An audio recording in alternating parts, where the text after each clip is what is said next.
O Senhor esteja convosco. Proclamação do Evangelho de Jesus Cristo segundo Mateus. Naquele tempo disse Jesus aos seus discípulos esta parábola: O reino dos céus é como a história do patrão que saiu de madrugada para contratar trabalhadores para a sua vinha. Combinou com os trabalhadores uma moeda de prata por dia e os mandou para a vinha. Às 9 horas da manhã, o patrão saiu de novo, viu outros que estavam na praça desocupados e lhes disse: Ide também vós para a minha vinha, e eu vos pagarei o que for justo. E eles foram.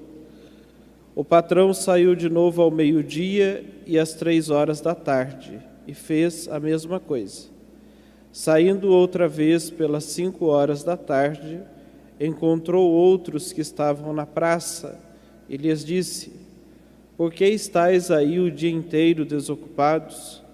Eles responderam: Porque ninguém nos contratou. O patrão lhes disse: Ide vós também para a minha vinha. Quando chegou a tarde, o patrão disse ao administrador: Chama os trabalhadores e paga-lhes uma diária a todos, começando pelos últimos até os primeiros. Vieram os que tinham sido contratados às 5 da tarde, e cada um recebeu uma moeda de prata. Em seguida vieram os que foram contratados primeiro, e pensavam que iam receber mais. Porém, cada um deles também recebeu uma moeda de prata. Ao receberem o pagamento, começaram a resmungar contra o patrão. Estes últimos trabalharam 1 hora só, e tu o igualaste a nós, que suportamos o cansaço e o calor o dia inteiro? Então o patrão disse a um deles: Amigo, eu não fui injusto contigo. Não combinamos uma moeda de prata? Toma o que é teu e volta para casa. Eu quero dar a este o que foi contratado por último, o mesmo que dei a ti. Por acaso não tenho o direito de fazer o que quero com aquilo que me pertence? Ou estais com inveja, porque eu estou sendo bom? Assim, os últimos serão os primeiros, e os primeiros serão os últimos. Palavra da salvação. Glória a vós, Senhor.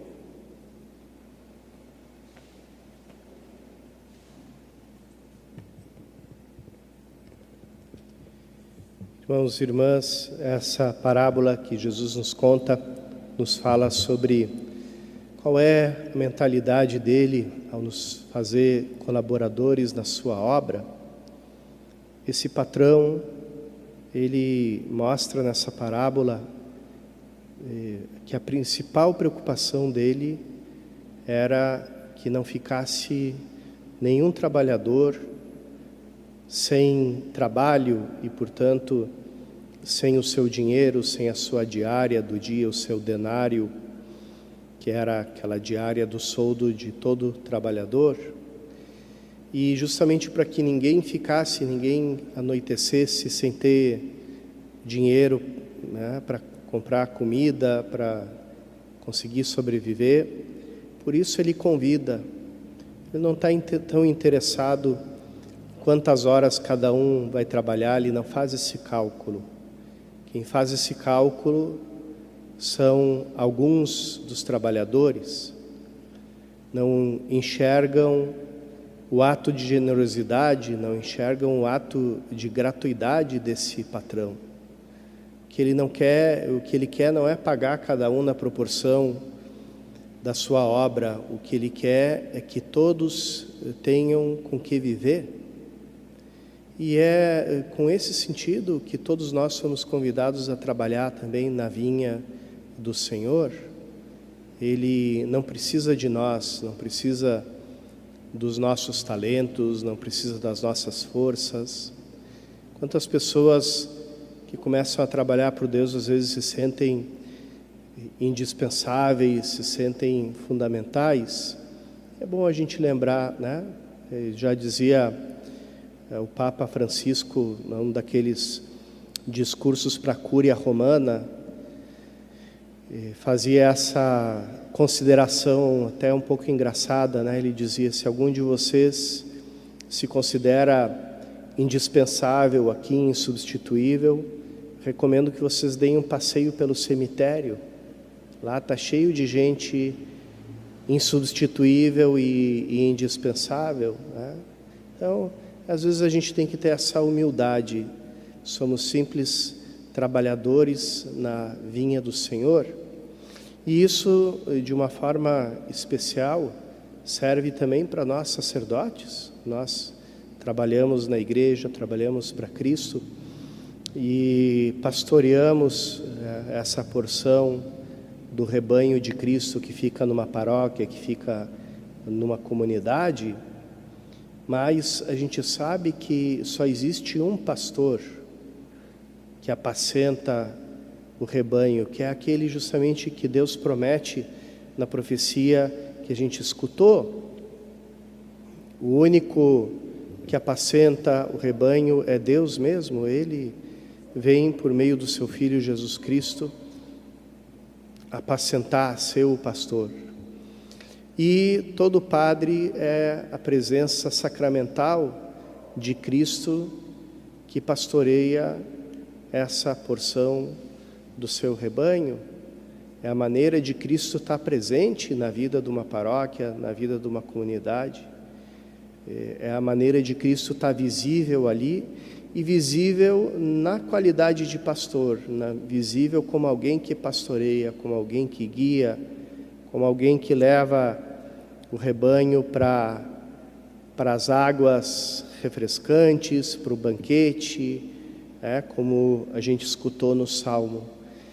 E essa é a maneira como a gente deve ver os nossos sacerdotes, não tanto através da parte humana deles, que às vezes é tão limitada, tão cheia de pequenez, às vezes tão cheia de misérias. Às vezes a gente espera achar num sacerdote um guia espiritual e não encontra, né? Mas como a gente deve olhar para cada sacerdote, né? Ver o Cristo, ver que Cristo que está presente, e justamente Ele escolhe, né, as pessoas limitadas, para que fique claro que quem realiza a obra não é o padre super-homem, né, o padre super capaz, super talentoso, mas sim Jesus Cristo, através dele, que vai realizando a sua obra e levando o seu povo e o seu rebanho. E com esse espírito de gratidão, de humildade, que a gente deve olhar também para a figura daqueles que receberam o sacramento, né, que configuraram a eles como presença de Cristo, cabeça e pastor da sua igreja. Vamos agradecer porque, como a gente viu, nada é mérito nosso, nada é obra nossa, tudo é obra da graça, tudo é amor, tudo é bondade dele, tudo é misericórdia dele, desse Senhor que quer todos trabalhando na sua vinha felizes e que também quer dar a recompensa eterna para todos nós.